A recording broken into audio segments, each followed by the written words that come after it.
నిర్మల్ జిల్లాలో చలి తీవ్రత రోజురోజుకు పెరిగిపోతోంది. బాసర సరస్వతి అమ్మవారిని దర్శించుకునేందుకు వచ్చిన భక్తులు గోదావరి నదిలో స్నానాలు చేసేందుకు చలికి జంకుతున్నారు.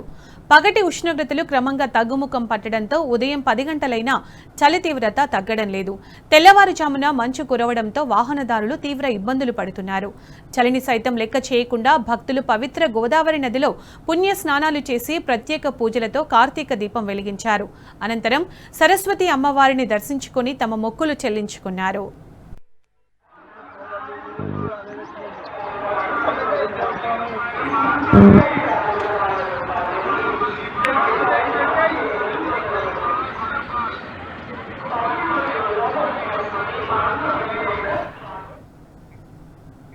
ఉత్తరాది రాష్ట్రాలపై చలి పంజా విసురుతోంది. పలుచోట్ల కనిష్ట స్థాయిలో ఉష్ణోగ్రతలు నమోదవుతున్నాయి.